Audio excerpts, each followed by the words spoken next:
teman-teman semua, kembali lagi di Podzi atau Podcast Gizi yang sekarang udah nyampe episode 3 nih. Bersama saya, Yusmia, dan teman saya, Tina. Hai semuanya. Wah, nggak kerasa ya, kita udah di episode 3 aja nih.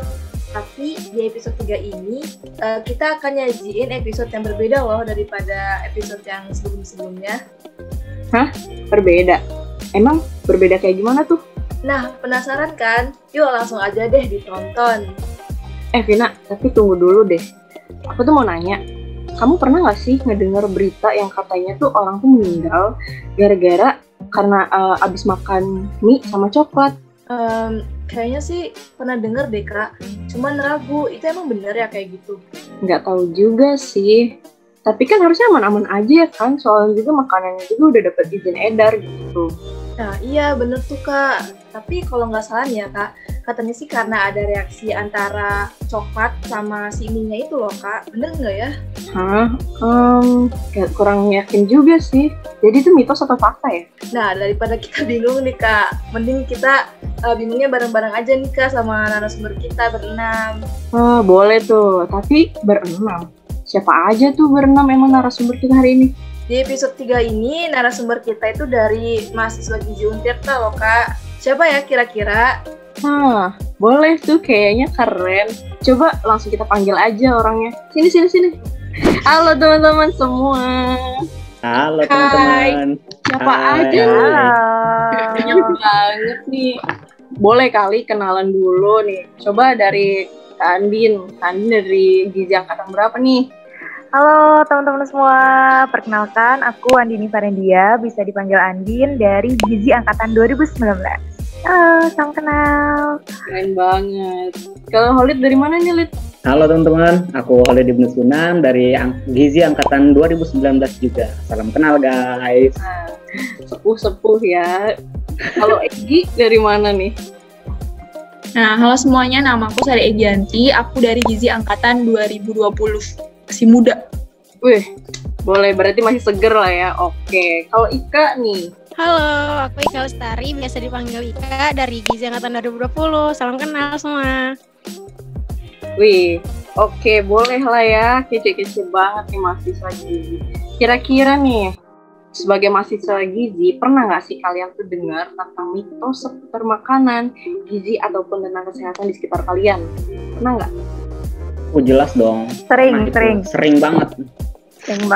Banyak ya mitos-mitosnya. Iya betul, malah ada juga sampai nyebabin orang itu nggak mau makan makanan itu padahal makannya itu penting gitu. Iya betul banget, itu sering banget kasusnya itu kejadian, terutama di masyarakat yang tingkat edukasinya itu menengah ke bawah gitu. Nah, jadi mereka nggak tahu itu tuh beneran fakta atau cuman mitos gitu loh. Iya ya, jadi banyak banget ya mitos-mitos di sekitar kita ini. Gimana kalau misalkan kita main game aja nih teman-teman? Kita main game mitos dan fakta sekitar gizi, makanan, sama kesehatan. Ya nggak kamu ya? Oh, boleh banget tuh. Ayolah kita sambil kita cari tahu nih ya kan kebenaran dari mitos-mitos tersebut yang udah beredar di sekitar kita. Jadi mitos-mitos itu benar atau enggak sih? Wah, nantangin nih. Oke, guys. Penantang nih, aduh. Wah, jadi deg-degan juga nih. Boleh. Kita coba ya. Kita tes pengetahuan kita. Sudah sejauh mana? Oke, yuk kita langsung aja ke permainannya. Gimana kamu ya mekanismenya? Oke, jadi mekanisme permainan kita hari ini di Podzi. Yang pertama, pertanyaan akan ditampilkan di layar melalui PowerPoint slide yang akan dibacakan oleh host satu persatu. Nah, setelah pertanyaan itu dibacakan, teman-teman narasumber bisa nih menyebutkan jawabannya masing-masing secara spontan, tapi nggak boleh nyontek satu sama lain ya. Nah, setelah jawabannya sudah dikemukakan nih dari sama teman-teman, host ini akan memilih 2 orang secara random untuk mengemukakan kenapa memilih jawaban tersebut atau maksudnya alasan dari jawaban tersebut. Nah, setelah jawabannya dikemukakan, kita akan menampilkan jawaban yang benar dari pertanyaan tersebut. Oke, tapi di sini nggak ada sistem kalah dan menang ya. Jadi kita semua ini sama-sama belajar. Oke? Oke, Siap. Kak. Oke, siap. Jelas banget. Oke, Kak. Udah siap banget nih. Iya, nggak sabar nih dapat pertanyaan. Duh, Oke. Kalau gitu, gugup nih. lanjut ke pertanyaan yang pertama. Nah, pertanyaan yang pertama. Minum air dingin bisa menyebabkan kegemukan. Mitos atau fakta? Mitos. Mitos. Mitos banget tuh. Tos. Mitos. Keren-keren ya jawabnya. Mitos. Yakin nih sama jawabannya? Ya. Oh, yakin Yakin dong. dong. Yakin dong. Yakin dong. Oke, kalau gitu coba deh aku mau tahu alasannya kenapa milih mitos dari Ika coba. Terus karena air putih tuh mau dingin atau panas itu tuh nggak mengandung kalori, jadi nggak ada kaitannya dengan kegemukan. Itu sih menurut aku. Oh gitu Boleh, ya. boleh. Bisa. Masuk. Coba kalau aku mau tahu alasannya Kak Andin deh, kenapa dia mitos? Ya sama alasannya nggak beda jauh dengan Ika, karena air itu mau panas ataupun dingin dia kalorinya 0, jadi dia tidak akan menyebabkan kegemukan, yang ada kekembungan nih kalau kebanyakan itu. Bisa aja ya, bisa aja ya. Bisa. Boleh. Ya. Bener gak ya mitos? Oh, kita lihat aja yuk jawabannya benernya. Silakan.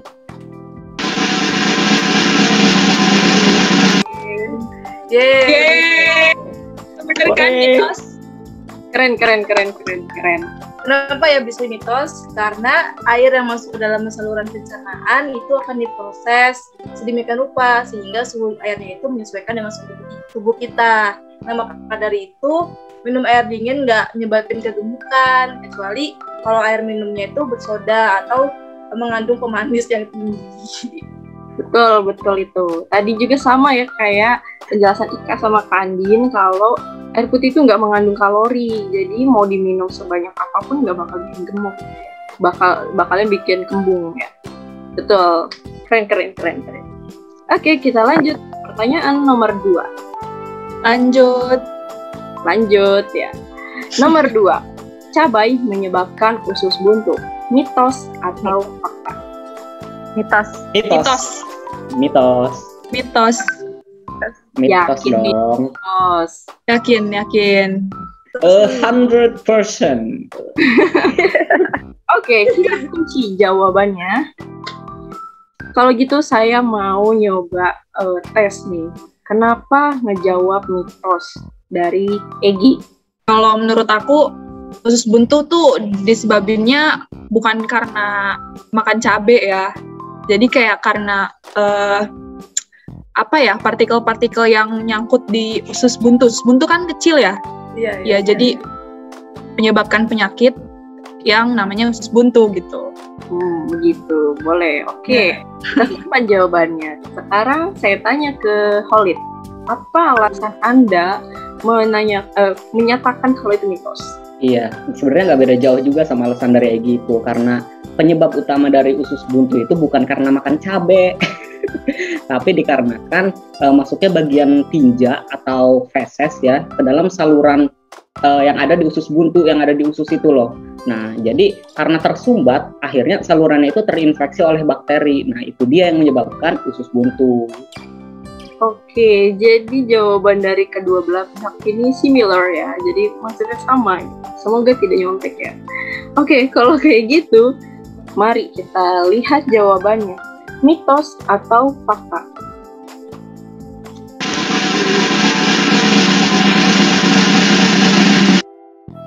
Jawabannya adalah mitos. Yeay, Mantap. bener lagi. Tapi nggak ada jackpot loh ya di sini. Oke. Aduh, dikira ada jackpot. Itu Oh, ya. beda urusan ya. Oke, kenapa dinyatakan mitos?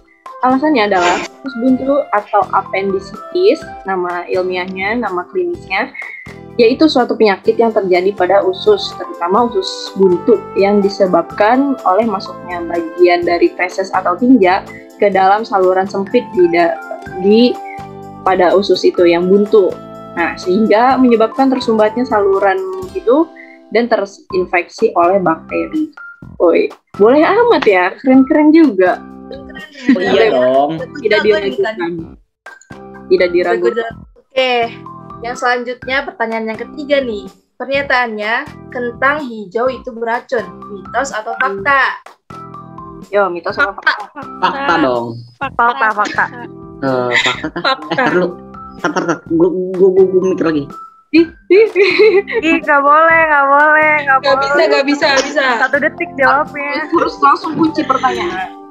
Ya. Betul. Ya udah deh, fakta. Fakta ya, kita kunci jawabannya. Coba aku mau tahu alasan dari Egi deh, kenapa pilih fakta? Fakta karena aku dulu pernah baca. Katanya kentang yang warnanya hijau itu tinggi zat selonium ya namanya tuh. Pokoknya ada racunnya gitu deh. Tapi sebenarnya racunnya tuh nggak yang sampai mematikan gitu sih. Cuman kayak lidah tuh terbakar. Kalau nggak tenggorokannya tuh rasanya kayak kebakar gitu. Tapi nggak sampai bisa matiin orang juga gitu. Matiin. Iya, maksudnya bikin meninggal gitu. Oke, baik. Kalau satu lagi aku mau tahu alasan Kak Halid deh. Kenapa fakta? Kenapa nggak jadi mitos? Waduh. Kenapa nggak jadi? Alasannya sih sebenarnya nih ya, kenapa ngejawab fakta? Karena kentang yang hijau itu kalau dimakan pahit, ya kan? Pahit banget itu kalau dimakan kentang yang hijau. Nah, seingatku itu warna hijaunya itu kan berasal dari klorofil dan ada yang yang tadi itu zat yang beracun yang Egi jelasin tuh, Nah iya, maaf aku sedikit koreksi, namanya solanin. Nah iya. Nah itu dia solanin. Jadi solanin itu yang bikin beracun. Itu sih, bener nggak ya? Nggak tahu, gak yakin. Oke, gitu ya. Ternyata benar fakta. Coba kita lihat dulu apakah benar fakta atau bukan.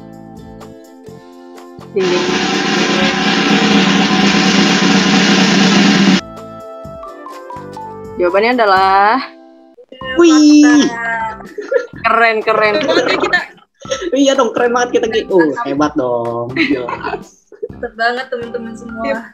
Jadi kentang yang hijau itu adalah beracun, itu fakta ya, karena kentang yang berwarna hijau itu bertunas dan sudah rusak secara fisik, mengandung glikoalkaloid yang lebih tinggi. Nah, ketika kentang berwarna hijau itu, klorofil dan solaninnya itu akan meningkat.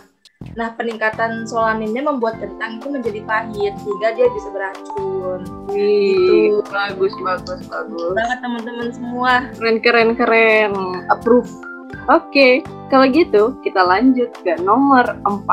Pernyataan nomor 4. Kayaknya nih udah banyak ya kita denger ya kayak gini. Apalagi anak kos kayaknya nih. Pernyataan nomor 4. banyak banget Kak. Ya kan? Nggak anak kos nih. juga. Ini masih banyak perdebatan juga ini. Iya, betul banget ini. Nah, jadi pernyataannya adalah air rebusan mie instan tidak boleh dikonsumsi. Mitos atau fakta? Mitos. Mitos kayaknya. Yakin mitos. Yakin mitos. Apa sih tadi 100%? Wih, boleh. Boleh. 1000%. Oh, 1000 ya. 1000%. Be yourself. Oke, jawabannya dikunci. Kalau gitu, saya mau tahu jawaban dari Andin. Kenapa memilih mitos? Oke, jadi aku tadi milih mitos. Kenapa air rebusan mie tidak boleh dikonsumsi? Karena menurut saya, kalau satu produk pangan yang memang sengaja diproduksi, itu sudah beredar di masyarakat, pasti sudah melewati yang namanya uji makanan kan, uji kualitas makanan yang sudah terstandarisasi melalui BPOM. Jadi kalau misalnya kan ada juga orang-orang bilang katanya mie itu mengandung lapisan lilin. Ya, betul. Nggak mungkin nggak sih dari pihak yang berwajibnya membiarkan hal tersebut. Jadi menurut saya mitos gitu. Pasti produk-produk yang beredar dari kita sekarang itu sudah melalui banyak uji standarisasi lah.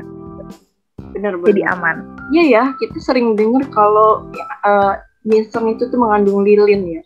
Menurut Holid itu benar apa enggak sih? Mie instan mengandung lilin.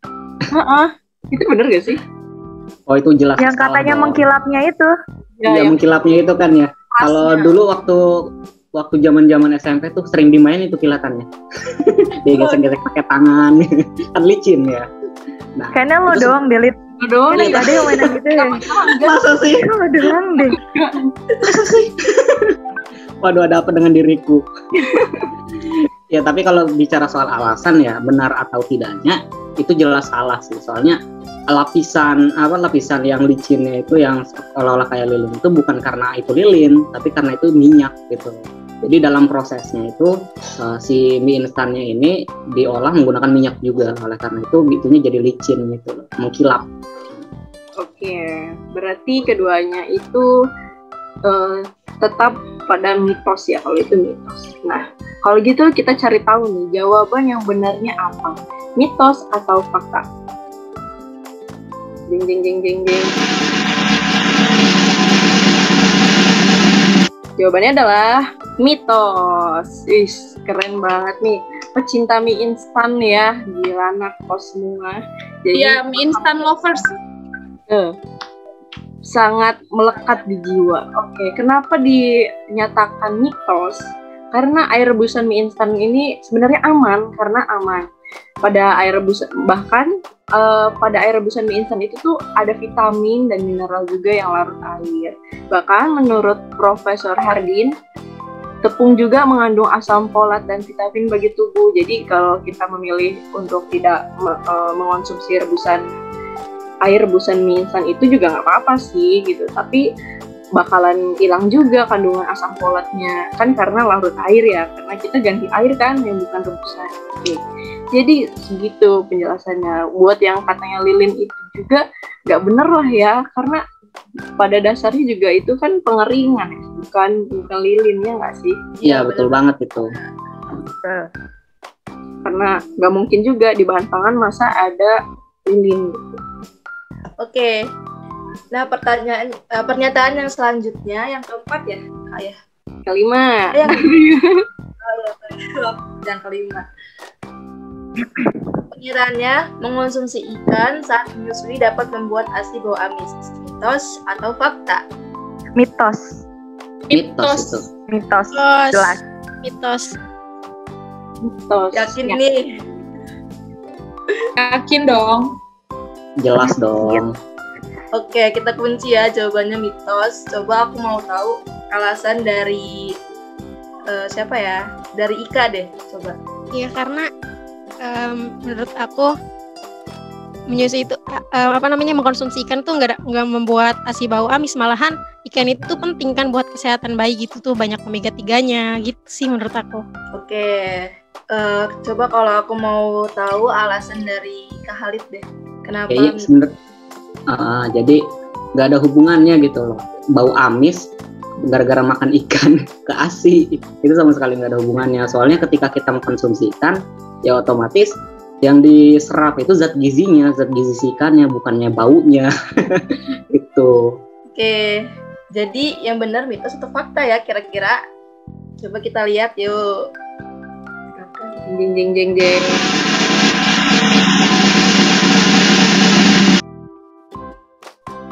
Waduh, Jawabannya mantep. Gila. Keren Ya, banget obat sih sih. teman-teman semua. Jackpot banget ya. Jackpot ya. Ini harusnya udah dapat gelas loh 3. Mencerminkan banget Iya. mahasiswa gizinya. Jadi dia kenapa dikatakan mitos? Karena ASI itu merupakan air susu yang dihasilkan oleh respon hormon prolaktin dan oksitosin melalui kolostrum atau kelenjar susu. Nah, di mana ikan ini sudah dicerna oleh organ pencernaan, sehingga yang dicerna itu hanyalah zat gizinya aja. Tapi ada saran dalam memilih ikan itu sebaiknya pilih ikan yang segar dan rendah merkurinya, karena ikan yang mengandung banyak merkuri itu dapat mengendap dalam tubuh sehingga dapat menyebabkan penyakit yang serius kayak gangguan saraf kayak gitu. Itu teman-teman. Betul ya, betul. Karena nggak ada hubungannya juga ya, masa dari ikan, masa iya ikannya langsung ke ASI, nggak mungkin kan ya? Kan ke kerongkongan dulu, ke lambung dulu, ke usus halus dulu. Ya, tidak benar, sangat tidak benar. Keren banget dah ini teman-teman, udah siap ya jadi berumah tangga jadinya. Karena Kak Holid siap kayaknya Kak Holid. udah Dulu. Ini kan ngomonginnya ASI, masa Kaholid sih? untuk itu nanti masa depan gitu ya. Oh iya, boleh. Untuk istrinya ya, untuk istrinya. Nah, Sui. Mas Wi. Oke, lanjut kita ke pertanyaan nomor 6. Pernyataan ya maksudnya, bukan pertanyaan. Oke, pernyataan nomor 6. Nanas muda dapat menggugurkan kehamilan, mitos atau fakta? Mitos. Ayo, ayo. Ada yang udah pernah nyoba Boleh ya? nggak sih? Itu Ada yang pernah nyoba ya? enggak lah. Siapa? Kayaknya Egi Enggak ya, yang aku nggak paling pernah nyoba. Egi gagal ya waktu itu Egi. Amit-amit. Amit-amit. Itu mitos sih. Mitos. Mitos itu. Mitos nih, yakin. Tapi Kayaknya mitos sih mitos. mitos. Yakin nih, empat-empatnya mitos. Siapa tuh ada Iya, yang pernah mitos. nyoba, oh iya berhasil gitu. Bener nih. Jangan dong, jangan sampai lah. Iya. Oke, kita kunci dulu jawabannya dan saya pengen tahu nih pemaparan alasan mengapa memilih jawaban mitos dari Andin. Kenapa mitos? Karena menurut saya nggak ada hubungannya ya antara nanas muda dengan keguguran, dan lagi saya juga belum pernah mendengar nih kasusnya orang berhasil gitu melakukan percobaan demikian gitu. Walau banyak sekali mitos, nggak tahu ya, maksudnya banyak sekali pernyataan yang bilang katanya demikian gitu. Tapi saya belum pernah dengar kalau ada yang berhasil gitu sih. Iya ya bener ya, banyak yang tapi nggak pernah dengar ya. Tapi entah ya. Coba kalau dari Egi gimana Gi? Ya aku juga, menurutku ngegugurin kehamilan dengan nanas muda tuh nggak banget ya, karena sebetulnya nanas juga punya zat-zat gizi yang dibutuhin sama ibu hamil juga. Tapi kayaknya tergantung sama janinnya juga gitu kalau keguguran itu. Jadi kalau janinnya emang benar-benar lemah banget, ada juga zat gizi dari nanas muda yang bisa sampai ngebahayain janin tapi nggak sampai ngegugurin juga. Itu sih setahu aku. Oke. Berarti keduanya tetap pada mitos ya. Oke. Kalau gitu, mari kita lihat jawaban benarnya. Mitos atau fakta? Ding ding ding.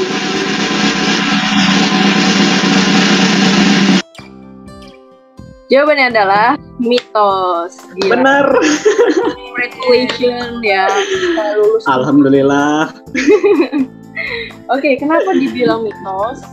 Karena pernyataan tersebut itu mitos karena nanas itu mengandung enzim bromelain atau enzim yang dapat memecah protein yang sangat sedikit. Jadi kandungan dalam nanas itu cuma sedikit enzim bromelain itu. Nah, dalam satu buah nanas saja hanya mengandung sekitar nggak lebih dari 16 mg enzim bromelain tadi itu. Sehingga nggak akan berdampak besar sama janin. Jadi mau makan nanas gitu, yang ada kalian malah sakit perut ya nggak sih? Bukan janinnya yang itu, malah kalian melambung, tahu nggak? Jadi Iya bener banget itu. Betul. Nah, terus bener gak sih kalau misalkan nanas itu tuh justru mengandung zat gizi yang diperluin sama ibu hamil kayak vitamin C gitu ya kan? Iya bener banget itu.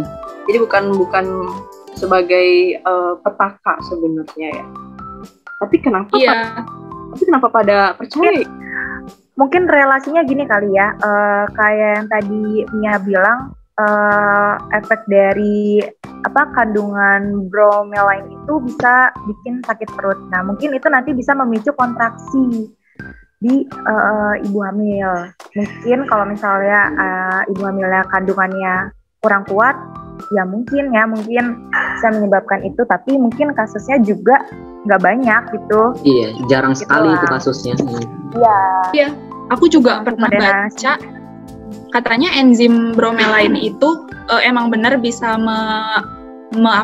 menimbulkan pendarahan yang gak normal gitu. Cuman kalau misalkan dikonsumsinya dengan dosis yang banyak. Jumlah yang banyak ya. Gitu. Mm-mm. Iya. Betul. Bayangin aja berapa Iya, mungkin buah makan nanas nanasnya. yang harus dimakan. Nah, Iya, mungkin makan buah nanasnya sekarung kali. Ya, kalau nggak satu truk dimakan, iya wajar bisa. Bayangin aja satu buah aja udah kenyang banget ya. Kok bisa satu cup itu keren. Perutnya karet itu berarti. Lanjut ke pernyataan yang selanjutnya. Pernyataannya, mengonsumsi ikan bisa bikin pintar. Mitos atau fakta? Fakta. Kalau ini jelas fakta. Fakta. Dong. Oke, pada jawab fakta ya. Kita kunci jawabannya. Coba aku mau tahu kenapa Egi jawab fakta. Karena ikan kan mengandung omega 3 ya kan. Semua pasti tahu ikan itu punya omega 3 yang bisa ningkatin IQ kita. Gitu sih setahu aku.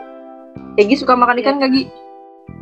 Wah, suka banget. Bapakku jualan ikan ya. Kalau mau order ikan, bisa order langsung. Boleh. Iya, Bun. Wah, boleh nih. Tiap hari makan ikan. Ada harga teman gak, Gi? Bisa. Harga teman bisa. Harga teman biasanya naik harganya ya. Jadi ikan itu banyak kandungan gizinya ya, Gi ya? Iya, sebenarnya nggak cuma Iya, omega 3 aja. Cuman yang aku tahu tuh yang aku tahu ya omega 3 yang bermanfaat buat kepintaran gitu.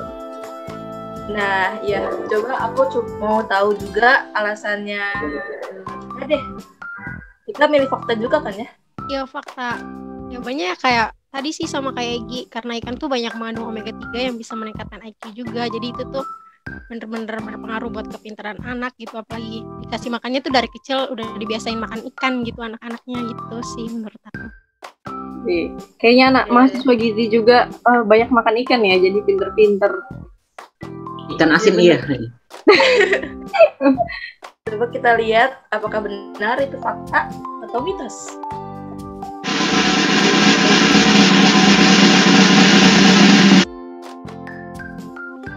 Widih, Bener lagi. keren banget ini. Jadi benar ya teman-teman semua, jadi ikan itu bisa bikin pintar, fakta. Kenapa? Karena ikan itu mengandung banyak omega 3 dan bebas dari kolesterol jahat. Sama kayak yang tadi dibilang Egi ya. Jadi omega 3 dan omega 6 ini punya peran penting dalam pembentukan dan perkembangan sel otak. Nah, beberapa penelitian juga itu telah membuktikan bahwa konsumsi omega 3 secara rutin dapat meningkatkan kecerdasan dan IQ. Jadi benar banget ya tadi alasan semua. Berarti Keren. ini harus dikonsumsi secara rutin ya. Kalau cuma sekali langsung pinter tuh. Gak mungkin juga. Gak mungkin. Luar biasa sekali. Kalau misalkan sekali makan ikan pinter, kalau misalkan satu kali makan ikan pinter, ya berarti banyak Albert Einstein di dunia dong, nggak cuma satu. betul. Oke, terima kasih jawabannya teman-teman. Oke, kita lanjut ke pertanyaan selanjutnya. Pernyataan nomor 8. Mengonsumsi mentimun pada saat menstruasi dapat menyebabkan keputihan dan dinding rahim lengket karena biji mentimun. Ini buat ciwi-ciwi ini pasti pernah dengarkan. Jadi menurut kalian ini mitos atau fakta? Duh, Mitos. Mitos. aku nggak tahu nih. Menurutku mitos. Harus tahu. Tahu nggak tahu harus Harus jawab. tahu dong. Jawab. Ikut aja jangan ya. Harus ada pendirian. Laki-laki kok nggak ada pendirian sih. Waduh. Oke. Nih keyakinan aku kayaknya itu fakta deh. Menurut Holid fakta nih. Beda, berani beda ya. Ini beda. Iya dong, harus berani beda. Mungkin karena Mentimun. tahu juga atau gimana nih? Atau memang persepsinya tuh mengatakan itu fakta? Sepertinya sih lebih ke arah persepsi ya, lebih ke feeling gitu. Oke, kalau kayak gitu, kenapa Lid? Kenapa menjawab fakta? Karena gini ya, jadi kalau aku tuh mikirnya mentimun itu kan kandungan cairannya banyak ya, kandungan airnya itu banyak. Nah itu tuh bisa ngeganggu keseimbangan hormonal di tubuh cewek gitu loh. Gitu sih aku mikirnya, jadi mungkin bisa menyebabkan keputihan, mungkin. Oke, bisa. Dikunci ya, oke jawabannya juga boleh ganti. Oke, kalau gitu, kalau menurut Andin gimana nih? Kenapa milih mitos? Pernah dengar juga ya di kalangan masyarakat tuh kalau makan timun entahnya itu menyebabkan keputihan. Tapi saya sendiri ya, saya nyoba juga gitu, nggak ada efek dari itu sih kalau menurut saya ya. Terus kalau keputihan itu menurut saya yang menyebabkan adalah bakteri di mana ketika perempuan tidak menjaga kebersihan Pada intinya itu yang bisa menyebabkan keputihan. Gitu. Oke, jadi kita Aku ganti jawaban boleh nggak? nggak boleh. Tadi udah Gak boleh. Waduh. Jadi ini ada dua jawaban berbeda nih, ada yang milih mitos sama ada yang milih fakta nih. Iya, Yang milih Kak Holid kayaknya harus riset juga deh. harus Iya nih kayaknya testimoni juga dulu kali ya. biar tahu gitu. Jadi menurut teman-teman yang ada dua pernyataan, ada dua jawaban yang berbeda. Jadi mending kita langsung cari tahu nih jawaban yang benarnya adalah mitos atau fakta.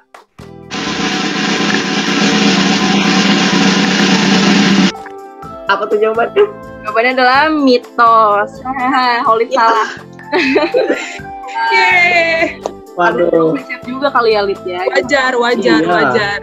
Ini kayaknya harus lebih banyak riset sih ini. Berarti ini beneran cowok tulen ya jadinya. Oke, kenapa pertanyaan yang tadi itu jawabannya adalah mitos? Karena nggak ada kaitannya antara saluran pencernaan yang dilalui makanan atau yang dilalui timun itu dan juga saluran reproduksi yang dilalui darah menstruasi. Karena itu adalah dua saluran yang berbeda.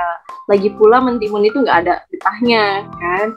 Melainkan malah mengandung banyak air yang baik untuk keseimbangan hormonal tubuh. Jadi yang tadi Holid bilang air mengganggu keseimbangan hormonal itu tidak benar. Bagaimana, Lid? Sudah terbukti? Bahkan di riset ulang Kak Holid. Iya, nanti di riset ulang deh kalau kayak gitu. Harus cari banyak referensi kayak baca-baca. Bener banget tuh Kak. Next ke pernyataan selanjutnya ya. Pernyataan selanjutnya, mengonsumsi kacang atau coklat bisa bikin jerawatan. Nah, mitos atau fakta? Ya, biasanya ciwi-ciwi nih. Mitos. Itu mitos. Mitos. Itu mitos. Kenapa ya kira-kira dia bisa mitos? Aku mau tahu alasannya dari Ika. Kenapa aku milih mitos? Karena emang aku juga sering denger sih kayak jangan makan kacang nanti jerawatan kayak gitu. Tapi pas aku nyoba sendiri gitu makan kacang gitu, kayaknya enggak deh. Soalnya jerawat tuh biasanya kalau jerawatan tuh kayak kena bakteri atau kena debu gitu tuh. Jarang cuci muka kayak gitu sih, nggak cuma dari kacang dan kacang tuh mitos menurut aku gitu. Oke, tapi pernah nggak sih denger kayak kalau misalkan kita ngonsumsi kacang bikin jerawatan itu karena si kacang ini mengandung lemak katanya. Terus dia bisa menyebabkan jerawatan, mendengar nggak sih? Iya, pernah dengar juga ya. Coba aku mau tahu alasan satu lagi deh, Kak Adin coba. Menurut aku mitos karena jerawat itu hubungannya dengan kebersihan diri juga nggak sih sama hormonal dari masing-masing perempuan. Jadi ada perempuan juga yang sering konsumsi kacang atau coklat yang banyak tapi normal-normal aja gitu. Ada yang cuman baru sekali makan dia langsung jerawatan banyak, ya itu balik lagi ke hormonnya masing-masing. Mungkin dia ada alergi dengan salah satu kandungan di kacang atau di coklatnya itu.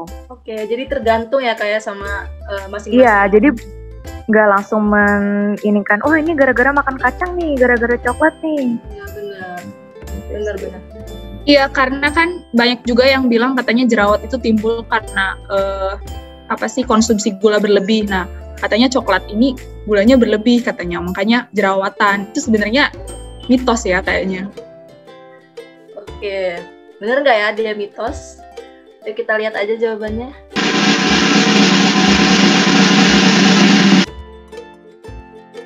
Jawabannya adalah mitos. Gila. Keren. Kayaknya banyak riset nih ya teman-teman nih. Keren banget, bener. Kayaknya hoki nih. Hoki nih. Nggak terima tuh, tadi karena salah jadi nggak terima. Tahu, buat terima aja lo, Alin. Masih kepikiran timun, Jadi mitos ya. Jadi kenapa dia mitos? Karena jerawat itu 75%-nya menjadi karena hormonal, stres, dan kurang tidur. Nah, sedangkan 25%-nya itu berasal dari makanan. Meskipun kandungan minyak dalam kacang itu tinggi, hal itu tidak sampai menyebabkan penumpukan lemak pada pori-pori kulit yang berjerawat. Jadi dia mitos ya, nggak menyebabkan jerawat. Tadi benar juga tuh kata Kak Adin, itu juga tergantung hormonnya. Biasanya juga gara-gara makannya makannya yang itu enggak sih, yang enggak benar, jadi kayak pakai gorengan yang gorengnya pakai minyak jelantah. Terus habis itu makan kacang. Nah, kebetulan tuh habis makan kacang, jadi yang disalahin kacang, padahal kan yang salah gorengan. Nah, iya benar banget tuh, Kak. Oke, jadi jangan salah kaprah ya guys. Oke, lanjut ke pertanyaan selanjutnya. Berapa nih? Tanya 10. Semoga teman-teman masih bisa konsen lah ya. Bisa kan ya? Masih bisa. Bisa dong. Bisa.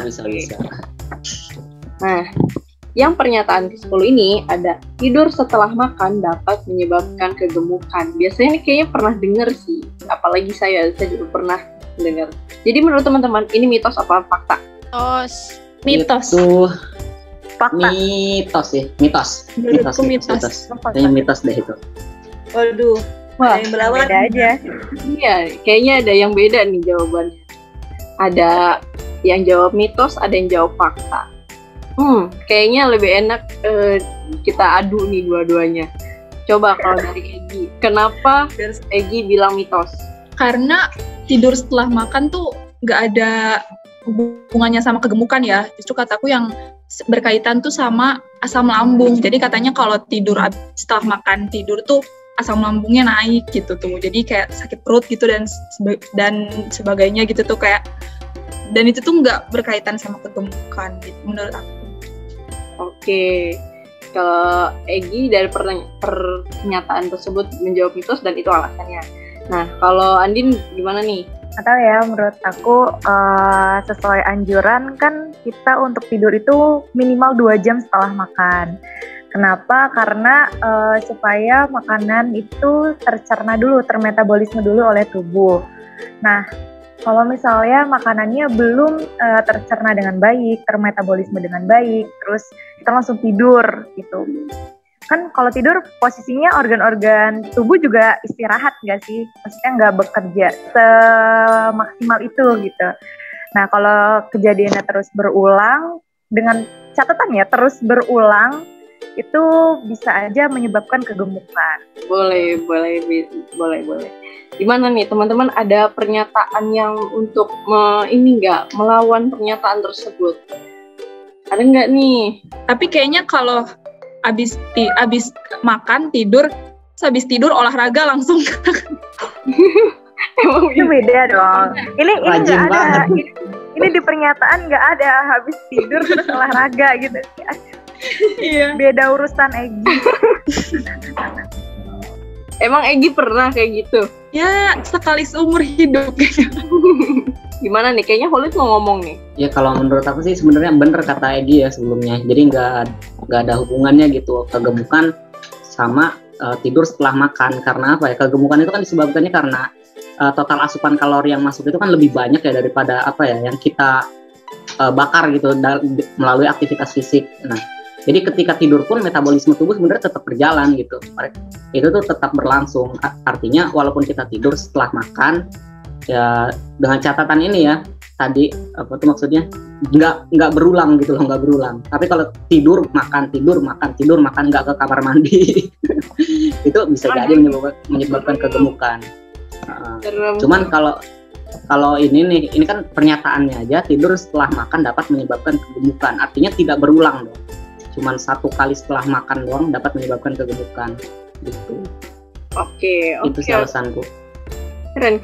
Perdebatan ini semakin panas ya, karena sudah nyampai level 10. Kalau gitu kita lihat aja nih. Jadi jawaban yang benar itu mitos atau fakta?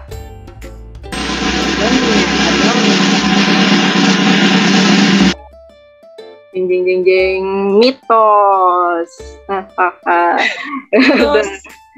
Mitos. Jadi, kenapa pernyataan tersebut itu mitos? Karena kegemukan bukan disebabkan oleh tidur setelah makan, melainkan karena total asupan kalori yang masuk ke tubuh lebih banyak daripada kalori yang dikeluarkan atau digunakan tubuh. Nah, begitu teman-teman. Mungkin yang tadi pernyataannya Andin itu ketika orangnya juga tidak menggunakan kalorinya dengan baik kali ya, atau gimana Andin? Ya, kayaknya mungkin pernyataan tadi saya itu harus ada faktor pendukung lainnya juga. Ya, Iya, betul. setuju. Untuk menyebabkan kegemukan. Betul. Nah, mungkin orang yang tidur juga itu karena malas beraktivitas gak sih jadinya? Nah, ya itu juga betul tuh. Ya, Nah, Itu bisa menyebabkan kegemukan tuh sebenarnya kalau gara-gara malas beraktivitasnya, bukan Iya, tidurnya. tapi dari pernyataan ini ya kan mitos bahwa abis makan tidur tuh nggak nyebabin kegemukan tuh mitos. Tapi tidak serta-merta ini membuat jadi baik gitu ya. Perlakuan itu jadi baik ya nggak sih? Jadi ya tetap betul. buruk gitu tuh. Iya, Iya, benar-benar. betul. Bener banget. seperti yang tadi Tidak- aku tidak bilang, patut dicontoh. ya, ya seperti yang tadi Yuda dibilang juga kan anjurannya 2 jam minimal, 2 jam. Iya, minimal 2 jam setelah makan. Baru boleh tidur. Lagian abis makan terus tidur juga apa nggak begah gitu ya kan? Terus juga Iya. Iya kan? reflux gitu. Tapi memang Tapi emang biasanya kalau ngantuk habis gak sih hawanya tuh kan? ngantuk, iya. Mau Ya. tahu karena apa? Mau tahu karena apa? Kita Karena apa bahas tuh? di posisi selanjutnya. Wah, aduh, bikin penasaran nih. Penasaran nih. Oh, apa dibahas sekarang? Apa nih? Emang Feel dong, gimana ya kan kalau kita makan nih kan apa tuh pencernaan kita juga perlu waktu untuk mencerna itu. Nah, jadi jangan sampai ketika kita beres makan langsung tidur gitu. Bener kata Egy tadi, asam lambung kita bisa naik. Wih, Karena betul. makanan yang kita makan itu belum tercerna dengan baik juga. Boleh. Cool. Lanjut yang tadi nih. Spill. Oh ya, jadi Boleh dong. kalau menurut yang pernah diajarkan oleh dosen saya, kenapa setelah makan itu kita bawanya ngantuk gitu? Karena kan makanan masuk nih, terus sel-sel darah merah itu tertujunya ke lambung semua untuk mengambil sari-sari makanan yang sedang dicerna oleh organ pencernaan. Makanya nanti di otak juga suplai darah itu akan berkurang. Jadi oksigen juga berkurang sehingga itu yang menyebabkan kita ngantuk. Oh, jadi Begitu. gitu. Jadi Singkatnya apa suplai ya? oksigen ya. Jadi penyebabnya itu karena otak kita kekurangan oksigen gitu kan. Gara-gara Ya, darahnya simpelnya. fokus ke lambung gitu. Betul, fokus ke organ pencernaan untuk Iya, mengambil betul. sari-sari makanan. Ya betul. Apalagi kalau misalkan konsumsi karbohidrat, glukosa gitu, itu nanti Nah, ada dipanggil kan, ayo sini ambil glukosa. hey guys, I'm coming home. Bantu. Bantu ayo sini, kita ambil glukosa Mas. Pokoknya begitu. Oke, kita lanjut ya Kak. Oke. Pernyataan yang selanjutnya, masyarakat daerah pegunungan itu lebih rentan terkena gaki, mitos atau fakta? Wah, pertanyaan berat. Fakta. Itu Fakta. Fakta, kataku. Fakta. Oke, pada jawab fakta ya. Kita kunci jawabannya. Dan aku mau tahu alasan dari Egy deh, kenapa kamu pilih fakta? Karena gaki itu yang gondok itu bukan sih ya? Iya, Ya, Itu kan- gangguan akibat kekurangan Kekurangan yodium. Nah, iodium. itu kan kekurangan yodium. Masyarakat pegunungan, biasanya yodium itu kan diambilnya dari air laut ya nggak sih? Ya betul. Nah, jadi masyarakat di pegunungan tuh kan jauh banget tuh ke laut. Jadi mereka kayak supply yodiumnya gitu, garam beriodiumnya gitu. Jadi bisa apa sih namanya sedikit gitu supply-nya. Jadi masyarakatnya tuh rentan terkena gaki gitu sih menurutku. Oke, jadi karena pasokan yodiumnya yang kurang ya di pegunungan itu, jadi rentan terkena gaki. Coba kalau Kak Halid gimana Kak? Ya benar. Jadi karena apa ya, di daerah pegunungan itu kandungan yodiumnya garam yang memiliki kandungan yodium itu rendah gitu. Jadi kandungan yodiumnya itu cuma terdapat di air dan buah-buahan aja, sehingga istilahnya kadar kecukupan yodiumnya itu mereka tidak tercukupi gitu loh. Makanya orang-orang yang di pegunungan itu lebih rentan terkena gaki. Oke, betul. Coba kita lihat apakah benar dia fakta atau jangan-jangan mitos.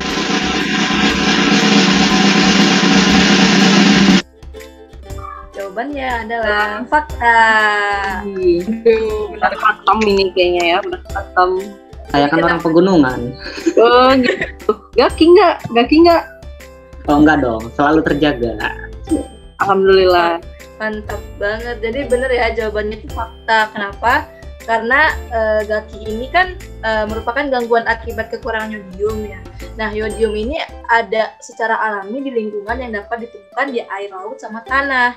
Nah, masalah gaki ini berkaitan erat dengan lingkungan, dimana kalau lingkungannya itu rendah zat yodium, jadi karena tanah di daerah pegunungan itu memiliki yodium yang rendah, maka kandungan yodium pada makanan dan juga air yang ada di daerah tersebut juga ikut rendah. Nah, masyarakat daerah tersebut juga jarang mengonsumsi bahan pangan yang berasal dari laut, di mana bahan pangan yang dari laut ini kan kaya akan kandungan yodium ya, kayak ikan gitu. Nah, hal ini tuh membuat masyarakat di daerah pegunungan lebih rentan kena gaki. Jadi fakta ya teman-teman, karena dia kekurangan yodium. Yang masyarakat pegunungan berarti harus pintar-pintar ya, harus sering-sering makan itu. Khalid harus sering-sering makan ikan. Iya betul, sering beli di warung garam beriodium kan ada. Keren. Pertanyaannya walaupun berat ya, tapi keren ya, bisa semua kan. Udah bisa ya Kak ya? Masih fokus ya berarti ya Vin ya? Ya bener Kak. Oke, kalau gitu langsung lanjut aja ke pertanyaan selanjutnya. Pertanyaan ke-12. Oh, ini yang tadi kita bahas ya, Vin ya, yang di awal. Jadi kita mau tahu nih jawaban dari teman-teman juga. Pernyataannya adalah, makan mie instan terus dibarengi makan coklat dapat menyebabkan kematian. Itu mitos atau fakta? Mitos. Itu mitos sih. Mitos, jelas. Masa sih mitos? Iya, mitos itu. Mitos. Kalau itu mitos ya, kenapa itu bisa jadi mitos dan kenapa yang diberitainnya kayak gitu ya? Menurut Khalid gimana, Lid? Kenapa ya? Kalau saya sendiri kenapa memilih mitos itu? Karena saya juga pernah nyobain. Jujur, saya pernah makan mie instan bareng sama coklat. Tapi masih soalnya alhamdulillah ya. Alhamdulillah tuh, sehat walafiat loh sekarang nih. Jadi apa ya? Jadi mie instan dan coklat kategori makanannya gimana ya? Dia nggak menyebabkan reaksi yang mematikan gitu untuk tubuh kalau kita makan bareng atau berbarengan. Jadi begitu ya? Oh ya, udah ada testimoni juga nggak menyebabkan kematian ya? Iya betul, lebih ke testimoninya sih saya tuh. Kalau merasakan. Nah, kalau gitu kalau menurut Ika gimana mengenai pernyataan tersebut? Iya, menurut saya juga memilih mitos karena emang biasanya juga kan misalnya abis makan mie nih, terus makan es gitu tuh rasa coklat ya biasa aja gitu tuh, emang gak ada reaksi yang mematikan banget gitu. Terus saya juga pernah baca kalau itu tuh banyak yang ngangkat karena cuma di Twitter kalau nggak salah, kayak belum terbukti beneran gitu, emang kayak mitos gitu. Oh iya, itu waktu itu boomingnya di situ ya? Iya bisa. Ternyata ya, bahkan karena setelah kasus itu tuh banyak juga yang mempublikasikan bahwa makan mie instan sama coklat tuh sebenarnya nggak menyebabkan kematian gitu. Jadi di riset ulang lagi gitu, ada riset ulangnya lagi gitu. Oke. Ini ada 2 testimoni nih ya kan yang udah makan mie sama coklat ternyata nggak kenapa-napa kan. Ternyata itu yang memperkuat mereka memilih jawaban itu. Bisa. Kalau gitu mungkin kita langsung lihat aja nih jawabannya, mitos atau fakta.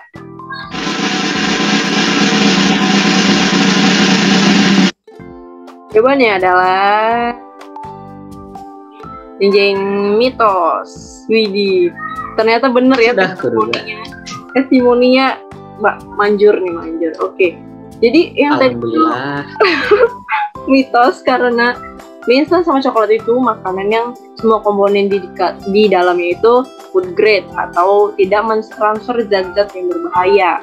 Nah, kasus kematian yang mendadak itu diakibatkan oleh makanan yang mengandung senyawa non-food grade atau menjadi non-food grade pada prosesnya, sehingga dalam dosis tertentu apabila dikonsumsi dapat seketika menyebabkan kematian. BPOM juga sudah menyatakan pencampuran mie dan coklat tidak terbukti berbahaya karena BPOM sendiri sudah melarang peredaran produk dengan kadar arsenik tinggi dan beracun. Jadi itu mitos. Mungkin yang mati itu karena ini kali ya, dipicu makan yang beracun, bukan makan coklat sama mie doang. Buktinya nih teman ya, jadi ada kontaminasi racun gitu ya. Ada alergi juga nggak sih? Iya, bisa biasanya jadi. Bisa jadi ya. Tapi kalau alergi itu biasanya ada reaksinya dulu nggak sih? Nggak langsung menyebabkan kematian gitu loh. Ya biasanya apa ya, kayak Atau nggak bisa aja dia tersedak. Iya bener. Jadi aspirasi ya. Bener, Iya, nggak bisa nafas. Konspirasi dong. Iya aspirasi. Kan tadi bilang juga aspirasi. Aspirasi ini bukan aspirasi rakyat ya, tapi aspirasi. Oh ya bukan. Iya. Itu aspirasi, maksudnya aspirasi di sini tuh makanan atau benda asing masuk ke jalur napas gitu loh. Nah betul. Oh, ya. Maksudnya. Yang menyebabkan tersebut. Bukan. Iya, bukan aspirasi suara rakyat ya, bukan. Pernyataan selanjutnya. Masih semangat kan teman-teman semua? Oke, semangat dong ya harusnya. Masih dong, masih. Semangat dong masih. Oke, pernyataan yang selanjutnya, buah kurma bisa bantu menyembuhkan DBD, mitos atau fakta? Ayo. Fakta. Yakin Gue nggak pernah denger soalnya. Masa sih? Aku pernah dengar serius, pernah baca ini juga penelitiannya waktu itu, Wih, tapi lupa. Pede. Itu gara-gara nggak sengaja. Lagi nyari tugas, nemu artikelnya. Oke, kira-kira mitos atau fakta ya yang benar? Coba aku mau tahu alasannya si Egi deh. Jadi buah kurma itu bisa bantu menyembuhkan DBD ya, bukan menyembuhkan pure gitu. Karena menurut aku buah kurma tuh banyak zat gizinya. Kan biasanya yang DBD tuh lemah, letih, lesu gitu ya, kayak gak semangat hidup gitu. Nah buah kurma ini bisa bikin apa ya? Jadi energinya tuh lebih terpancar gitu tuh. asli.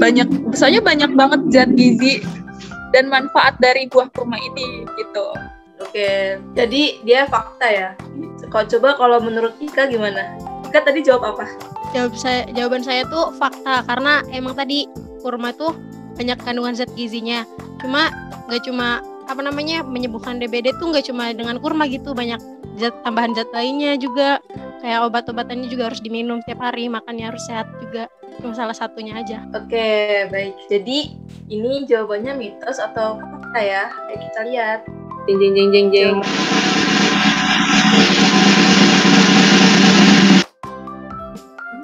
Jeng. Jawabannya adalah fakta. Ayo, abis salah ngomong ya. Kenapa kurma ini bisa nyembuhin DBD? Fakta karena kurma ini mengandung gula dan isoflavon yang tinggi. Nah, kandungan flavonoid glukosid pada kurma ini telah diketahui dapat meningkatkan agresi trombosit. Nah, flavonoid yang diduga mampu meningkatkan jumlah trombosit ini pada kurma itu turut berperan dalam meningkatkan produksi trombosit adalah adanya sejumlah karbohidrat seperti monosa, laktosa, arabinosa, dan silosa. Nah, sebagai bahan pembentukan glikoprotein pada granula trombosit. Jadi fakta ya teman-teman. Oke, berarti banyak kan sebenarnya yang bisa nyembuhin DBD ya. Jadi nggak cuma biasanya apa tuh? Jambu merah. Jambu merah. Oh iya, jambu merah ya, jambu biji buah biasa itu ternyata buah kurma juga bisa. Iya, aku sih pernah dengar katanya bisa nyembuhin karena kan biasanya yang DBD tuh malas makan ya. Terus banyak juga kan yang ningkatin nafsu makan tuh sama buah kurma gitu. Kan banyak juga suplemen makan yang dari buah kurma gitu kan. Jadi ya bisa membantu penyembuhan DBD. Oh iya, betul bisa. Nah, berarti tadi siapa ya katanya yang belum dengar tentang ini ya? Aku. Andin. Rekomendasinya itu sih. Jadi sekarang tahu ya, insya Allah kita bisa belajar. Ya, makasih loh. Oke, lanjut ke pertanyaan selanjutnya. Pernyataan nomor 14. Daging kambing bikin darah tinggi. Mitos atau fakta? Itu mitos sih. Ayo. Mitos kata aku, mitos juga. Ayo. Mitos atau fakta? Sering denger kan teman-teman nih? Iya, katanya daging kambing tuh bikin kolesterol terus bikin darah tinggi katanya. Nah iya, Hipertensi. Fakta, Lolin, Kalau aku mitos, soalnya pernah tapi dibahas aku kayaknya- juga waktu itu. Tapi aku kayaknya fakta deh. gitu. Iya, habis Dikunci nih jawabannya. Aku fakta. Oke. Dari Ika gimana Kak? Mitos atau fakta? Fakta. Oh, berarti kita punya dua kubu yang ada nih. Aduh, Ayo, Lid. duel nih. Ayo, yuk. Coba yang Siap, bergandengan tangan. Ayo Ika, ayo. coba kalau dari yang fakta nih. mau tahu dari jawaban dari Ika. Kenapa memilih fakta? Saya memilih fakta tuh karena lihat pengalaman aja sih, kayak itu tuh lebih ke tensi darahnya gitu ya, bukan darah tinggi tuh lebih ke tensi darah kan. Jadi lebih ke pengalaman aja. Kakak saya tuh kan tensinya sering naik turun gitu. Kalau pas makan kayak daging kambing kayak gitu tuh, daging sapi gitu tuh, dia tuh sering ngedrop gitu loh, jadinya emang darahnya makin tinggi gitu, sesuai pengalaman aja sih. Kurang tahu kalau misalnya penelitiannya, belum pernah baca juga saya juga. Oke, jadi pengalaman ya Ika ya. Terus kalau dari Andin gimana tuh? Kenapa milih mitos? Nah, setahu saya daging kambing itu dia kandungan kalori sama lemaknya lebih rendah dibanding dengan daging sapi dan juga daging kebo. Jadi gini ya, Hidup mitos. berdasarkan pengalaman dan ada juga berdasarkan pendapat. Oke, kalau gitu mari Kak Holid nih ngomporin ya. Ya udah, kita hidup fakta. battle antara mitos atau fakta. Mari kita lihat jawabannya. Jawabannya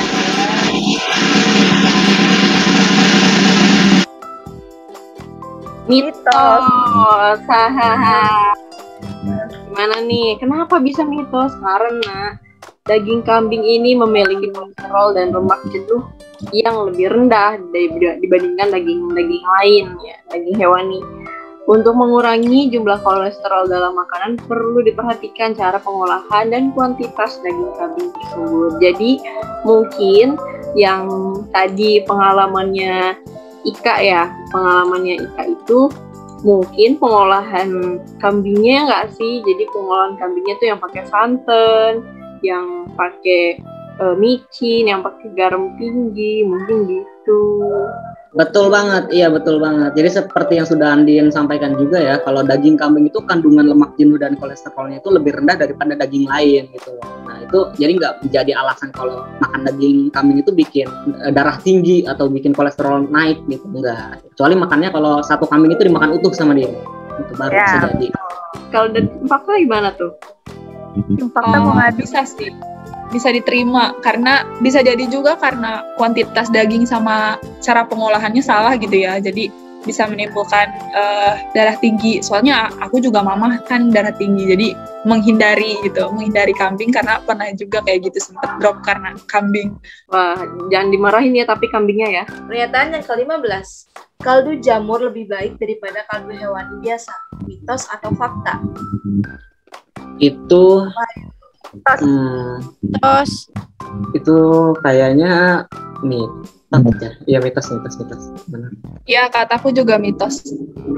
Soalnya apa ya, menurutku kalau orang-orang yang kaldu jamur itu karena dia pengen mengurangi hewani aja nggak sih? Jadi nggak ada matching aja gitu dari manapun. Kalau menurut Egi gimana, Gi? Aku belum terlalu tahu banyak juga ya tentang kaldu jamur itu lebih baik daripada kaldu hewani atau enggak. Cuman feeling aku tuh lebih baik, karena kan biasanya MSG nggak sih kaldu hewani itu termasuk MSG nggak sih? Enggak kok. Tuh. Enggak ya? Karena aku pernah bacanya sih kaldu jamur itu bisa gantiin MSG gitu. Jadi Egi milih mitos atau fakta? Mitos. Kalau tadi berdasarkan jawaban aku fakta nggak sih? Iya, gitu. Ya, kayak fakta. Oh iya. Berarti aku fakta. Wah, jadi ada dua pendapat nih ya, mitos sama fakta. Kira-kira mana nih yang benar ya? Coba kita lihat.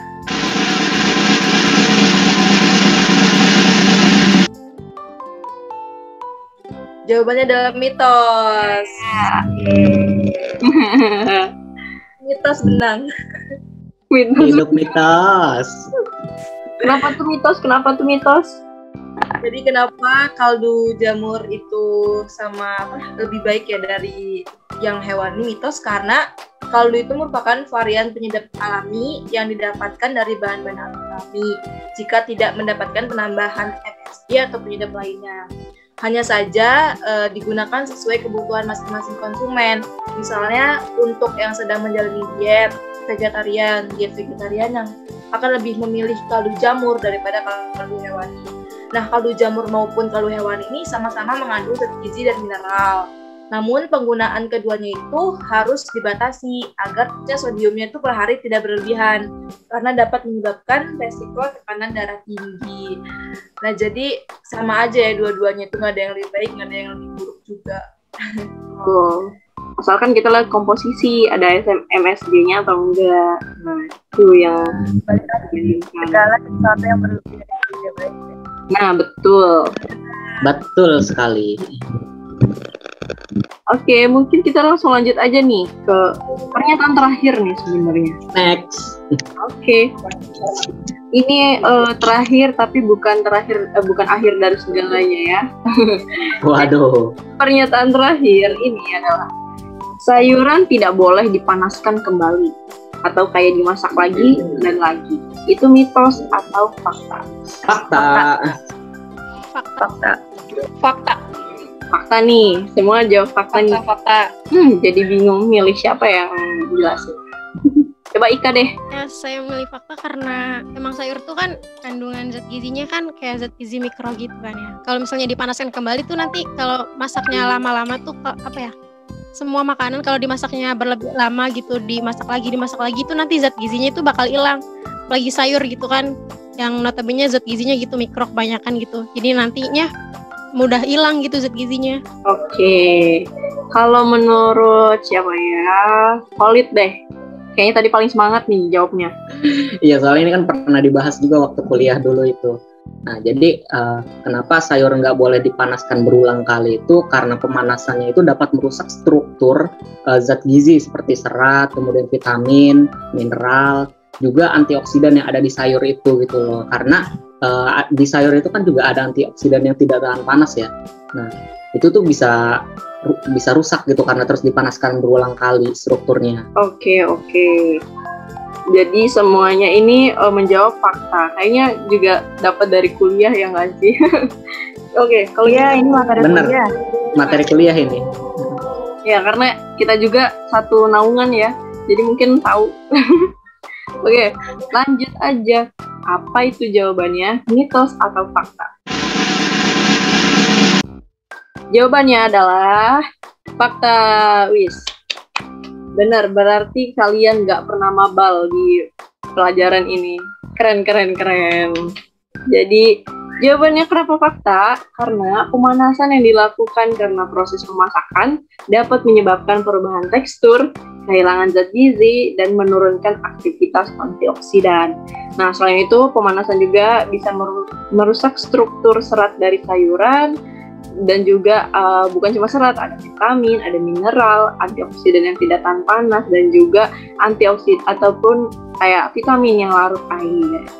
Nah, jadi yang udah masak sayur cukup sekali aja langsung dihabisin, nggak boleh dipanasin berkali-kali karena percuma ya nggak sih? Iya betul. Terus teksturnya juga jadi malah aneh gitu tahu rasanya ya. Tekstur sayurnya. Lagi kayak bayam, kayak kangkung, ya itu yang lunak. Sawi.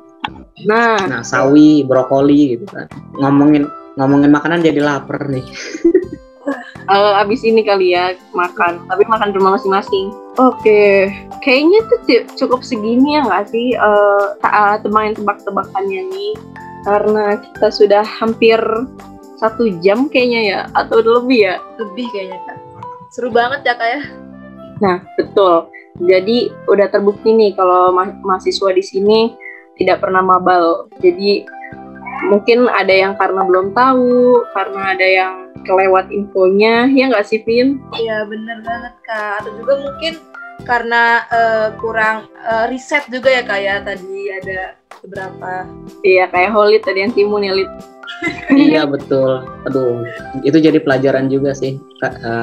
Berkat Podzi nih, akhirnya kan aku jadi tahu gitu kalau misalkan timun itu tidak menyebabkan keputihan bagi wanita. Iya, karena Podzi juga aku tahu kalau misalkan daging kambing tuh ternyata cuman mitos doang ya. Soalnya sampai sekarang masih melekat banget itu tuh. Pernyataan itu masih melekat banget gak sih di masyarakat kalau daging kambing bener.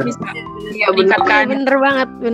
Padahal ya banyak sekali itu. Padahal ya karena makan dagingnya tuh pakai santan kan, pakai tinggi garam. Jadinya darah tinggi deh.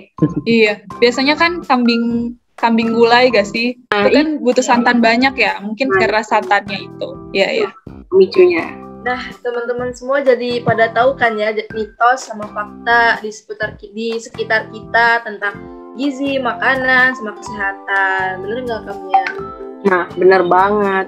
Dan dari sini juga kita bisa belajar nih buat kita semua buat lebih memperhatikan dan berhati-hati terhadap mitos-mitos yang beredar di sekitar kita. Nah, betul banget tuh.